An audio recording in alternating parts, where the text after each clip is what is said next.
Hey guys, it's QuickyBaby and welcome to another Quick Tank review. This time we're looking at a tank which is not available unless it's on special occasion in the gift shop. This is the KV-5. Now the KV-5 is a tier 8 Russian heavy tank, and in a nutshell it's a tank which has got a hell of a lot of hit points, really good all-round armor, although it does have significant weaknesses, and surprisingly excellent DPM. Like most of the premium tanks, it has very poor penetration, but preferential matchmaking, which means that it cannot meet tier 10 tanks. I've got some exciting gameplay lined up for you, so stay tuned after I talk through the stats of this tank and we'll see how it performs. So the KV-5 has a whopping 1,780 hit points. That's over 280 more than the IS-3 and even 130 more than the KV-4. What that means is this tank can really take a punishment, and when you combine this with the fact that it has an 180mm of frontal armor, 150 at the side and 140 at the back, as well as the same dimensions on its turret armor, this means that this tank can really take a pounding. This is amplified by the fact that this tank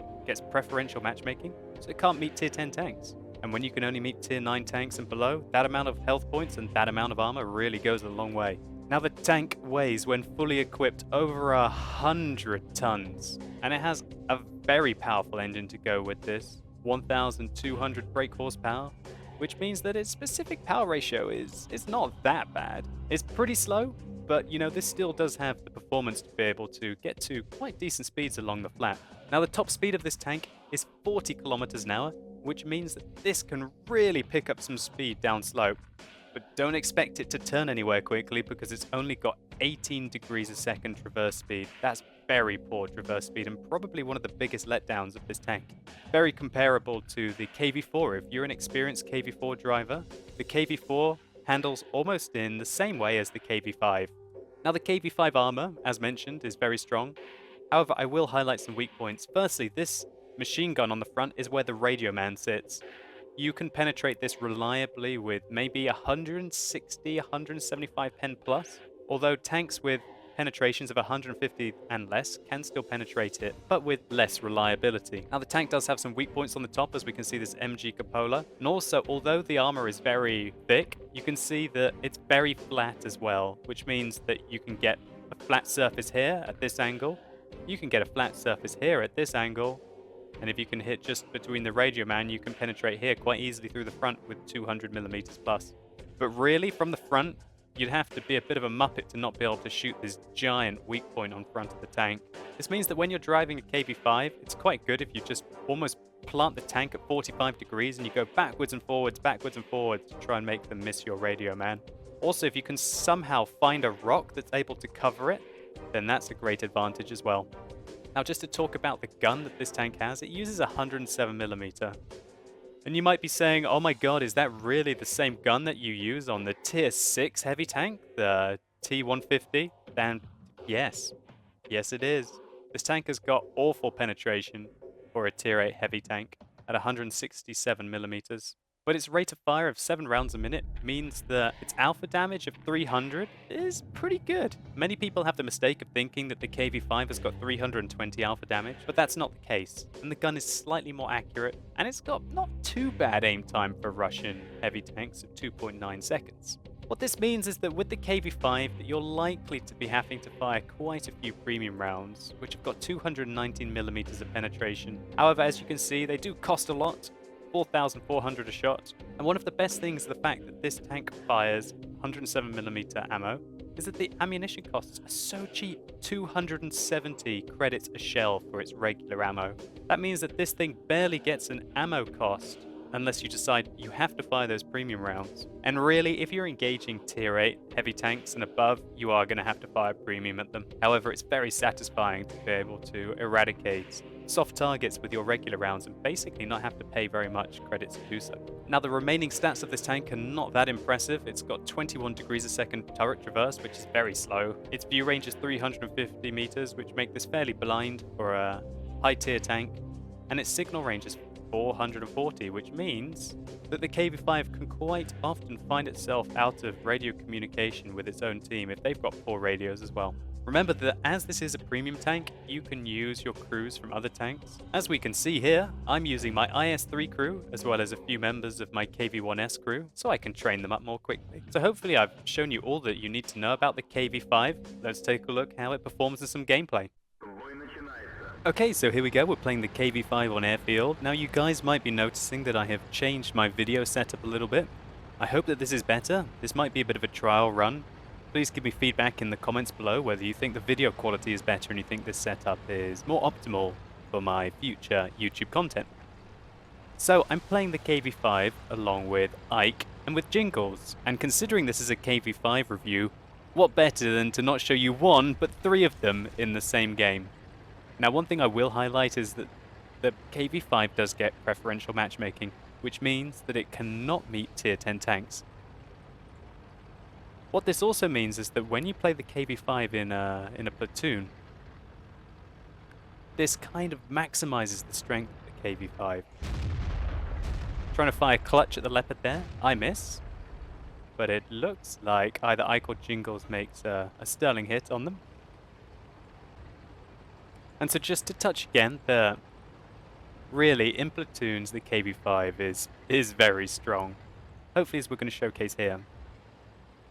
One of the reasons why they work so well in packs is because their DPM is not bad, and when you've got such a large health pool, 1,780 hit points at tier 8, that means that when you work together with two other KV-5s, you have got a huge amount of health.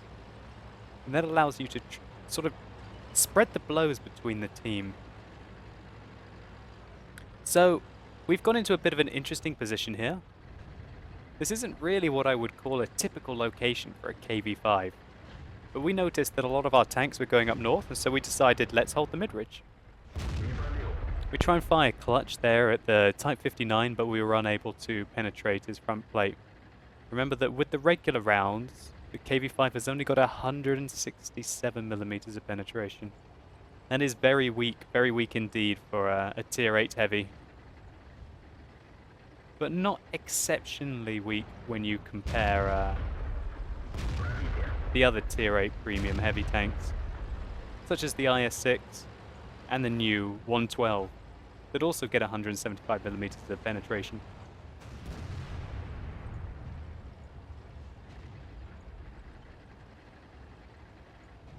Sorry about that. We can see that Jingles down here. And there you go. That's some teamwork there. Me, Jingles, and Ike all putting one shell in, just executing that IS. And the alpha damage of 300 is completely sufficient when you combine it with other KV-5s to absolutely brutalize the enemy. Here we can see the excellent reload, but the lack of penetration meant it was hard for us to go through the side armor. But now this is where the weight of the KV-5 comes into play. You know what time it is, and this is where the KV-5 can perform. Watch the top speed limit in the lower left. Up to 45 as we hit him, ramming him for 339 and finishing him with 153 damage roll from our gun straight into the side of his tank. Now we took a bit of damage from that ram, but you know, ramming is totally worth it. We're able to penetrate the side of the T-44 there, taking his tracks off and doing damage to him. I pull back and I aim for the side of his armor again, taking him out. We bounce the T-150 and the Su-152 and continue our assault. He stopped to try and take a punt at one of Ike, I guess, who was above me, and then Ike finished him off. And oh, here we go. I'm gonna put it down into slow motion here. Da da da da da da da. Oh my days! He just squashed him for 600. Fair enough, Ike took 550 damage. But oh my god, is that one of the biggest man mode rams? Oh my days. Putting the video back into regular time now. You guys are seeing the perfect example of what the KV-5 is A, hella fun for, ramming, and also just the kind of damage that you can put out.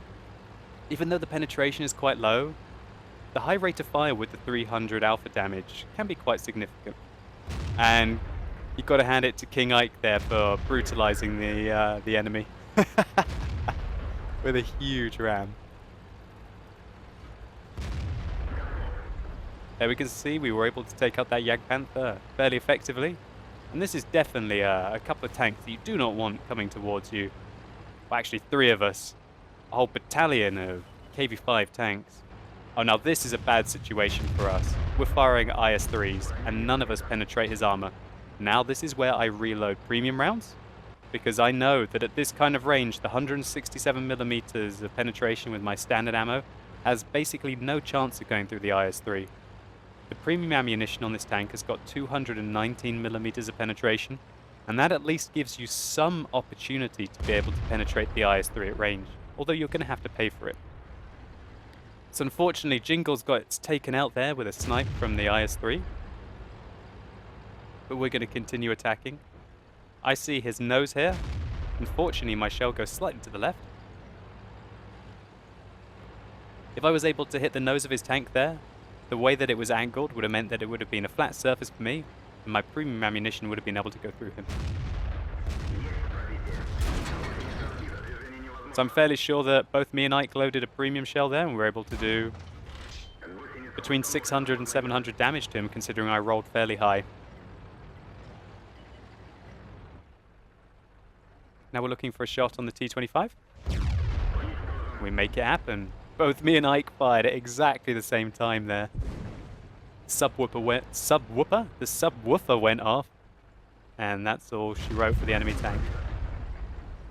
So we failed to penetrate the side of the Panzer there. It's quite likely that we probably hit his turret. Firing standard ammunition again, and thankfully our artillery takes out the ISU-152. So we're able to climb this slope here. I'm just going to speed the game up a little bit because it gets a little bit slow now. We miss our shot at the artillery. We pen the turret of the Panzer there. We hit the side of his tracks. I'm on 5 kills now, hoping that I can take the top gun, but I totally donk a shell into the side of the wall there. Really poor play by me. Still looking for him. I'm making sure that artillery doesn't sneak up on my left. We bounce off the Panzer, and the artillery misses his shell at us. We fire into the side of the Panzer there, but it fails to go in. I get frustrated and I load the premium rounds because I really want to secure my top gun here. But the enemy don't want to give it to me. And our IS takes out that Panzer. So I proceed to go after the artillery. Just a note here that going up this slope we are going at 12, now 16 kilometers an hour. Unfortunately, there's no top gun for us there because Lorraine 15551 takes him out. So I hopefully showed you there some of the gameplay in the KV-5, the brutality of the tank, and the fact that it works very well in platoons together. Let's take a look at some post-game stats. So here we go. This is our result in the KV-5 on airfield. We can see that we're able to get 118,000 credits.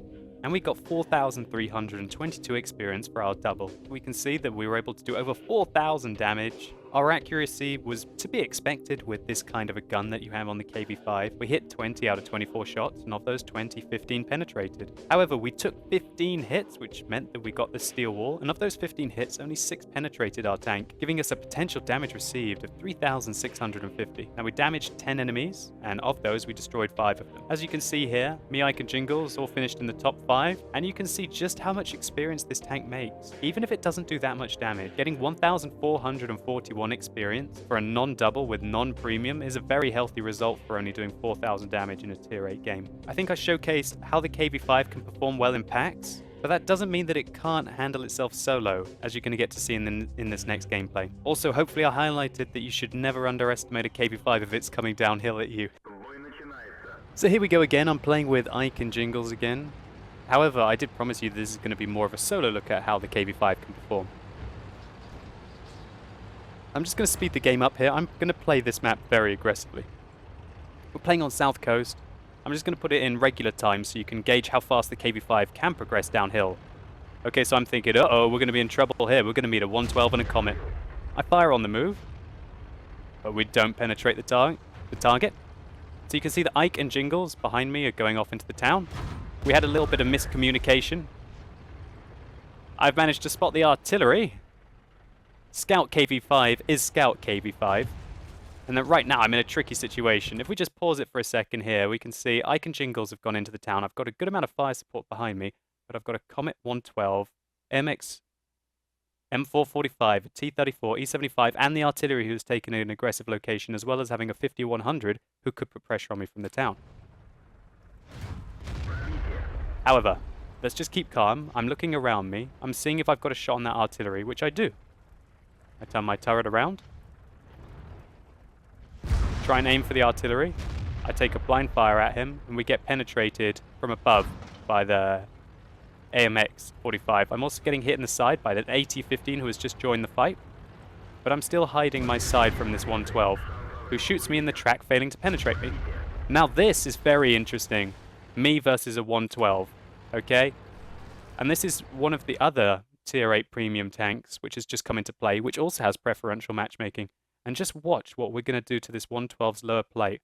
And unfortunately for all you 112 drivers, this might might lead to your demise when you see how easily your lower plate is able to be penetrated by even the low penetration gun of the KV-5 over and over again. So we bounce the Comet, but we take a big shell from the 112 there. The 112 gets hit by what looked like an artillery shell for 400 damage. But that doesn't really matter, because we finish him off. So we did 1,019 damage to that 112. He shot us twice. One of them didn't penetrate because they hit our track, and the other one did do damage to us. Let's take a quick look to see if he did shoot us in our weak point. Yes, as I highlighted in the garage, the radio man is a giant weak point on this tank. You've got to watch out for all fire that you're going to take from there. And that's how the 112 hit me. He made a mistake by trying to shoot my track, and then after he realized his mistake, he shot me in the droid. But by then it was too late for him. And the notoriously low DPM of the 112 and the fact that his lower plate is complete trash meant that we were able to take him out successfully. So now I'm being flanked by a Comet. Now that my track is back up, I turn my track in the same way as my turret. And with the combined two, as long as he doesn't keep my track off, I'm able to get a hold of him. Fortunately, my gun depression is not excellent here, so watch out if you ever get engaged by an ELC. But he drives a bit like a donkey, and we're able to take his track off. He repairs his track, but thanks to my quick reload, we're able to hit him in the back of the tank, and also set him on fire. After doing a devastating roll, we rolled for 375 there, and set him on fire. We did a combined total of nearly 500 damage with one shot. That was brutal for the Comet. But really, the Comet didn't stand a chance. It was only a matter of time, and he was only slowing me down. So there we go. That's what I feel that the KV-5 is really strong for. Kind of going in with reckless abandon, using its huge health pool and trying to put pressure on its enemies, while using its knowledge of its opponents to be able to penetrate them with its low caliber gun. So I'm looking for side shots here. We're unable to penetrate our first shot, and the second one missed against the T-30. But let's keep looking. Jingles and Ike are going down valiantly in the town, almost being completely abandoned. If we pause the map here, we see that the enemy team completely left the east of the map, and a lot of our team camped in the base. Nobody went down to go and hold the western valley, and that allowed the enemies to progress along the flank, and now they've reached the choke point here when they're being held down by some tank destroyers. And thankfully, Ike and Jingles are using the huge stopping power of the KV-5 to basically hold up the town and get fire support from above. Fortunately, I'm able to give them some fire support, but the inaccurate nature of the KV-5 there, the gunner fired that one very much to the left and we were unable to hit the T-30. And unfortunately, there goes Ike as well. However, I'm going to keep progressing. I realize that there's an AT-15 to my south, but I'm really worried about those enemies. I drive like a donkey into those rocks, but we still have our shots. Now you see me load here an APCR round. That's because I know that at range I have zero chance of penetrating an E75 unless I get very lucky and either hit him flush in the back of the tank or flush in the front of the tank. Sorry, not the front, the side. But the side has to be a very lucky shot really to go in with a premium round. Our premium round fails to go through the KV-4 and we dodge the shell from the E75. We aim at the top of the KV-4, unable to penetrate him, and we get hit hard by an artillery. Thankfully, our artillery kills the KV-4, and we're able to penetrate the back of the E75, and he gets taken out as well. There's that dirty artillery player that managed to get a shot into us. Nearly wrecking us. We're not going to let that interrupt us. Realizing that most of the tanks left are not very well armored. Well, realistically, there's only really 3 artillery that I'm going to hit because I know the 80-15 is well and truly camping in the base. So I load my regular rounds again as to not waste any money. Here we go again, highlighting the problem of the droid on the front of the tank. We managed to take out that artillery. So just to speed it up a bit here, I remember where the GW Panther's position was. And we progress over. We get a nice sneaky ambush here on this Tier 9 artillery. These are very juicy shots here to be putting in the KV-5. Tier 9 artillery is always lovely to take out. We secure the kill on him. We can see the GW Panther is aiming at us. But guys, I'm on 5 kills. I'm on 5 kills, and I just decide, let's do this, it's Manmo time! Oh, fail. Okay. Yeah. The scumbag denied our top gun. I had to go because I knew the Comet was going to finish off the GW Panther, and I really wanted to try and pick up the top gun. So there you go, guys. A KV-5 review.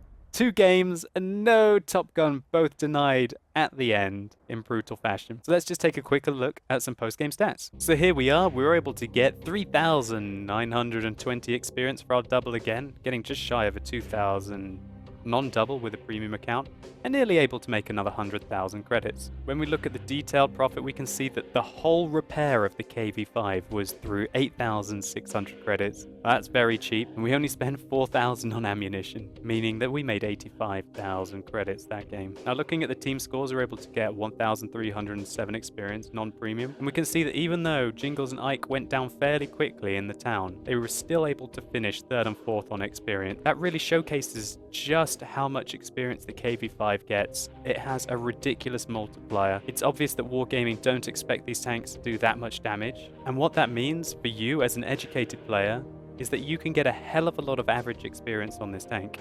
And if you're someone that likes to do the occasional bit of conversion, say to unlock new modules on new tanks, so you don't have to play through them when they're bad in stock and just get frustrated, then a KV-5 is a wonderful tank to make lots of experience, to be able to convert it to use on other tanks. Also, the fact that you're making so much credits with this tank, the fact that it is so cheap to repair, its ammunition is really cheap. So while you're getting that experience, you're also going to be filling up your coffers to spend however you want. And that really is the purpose of a Tier 8 premium tank. So all in all, I must firstly thank Glassbomb for the ability to play this KV-5. Now remember that this tank is not always available in the gift shop, but it seems to be one of those tanks that becomes available about once every 3 months, I'd say. So if you're really interested in this tank, keep an eye out, and it's quite likely to be on sale again soon. One thing that's also awesome about this tank is that it's not a very expensive Tier 8 premium. This tank is usually 7,500 gold in the gift shop, which means that if you do buy it for cash instead of gold, that you can get it for quite a discounted rate compared to, for example, the new 112.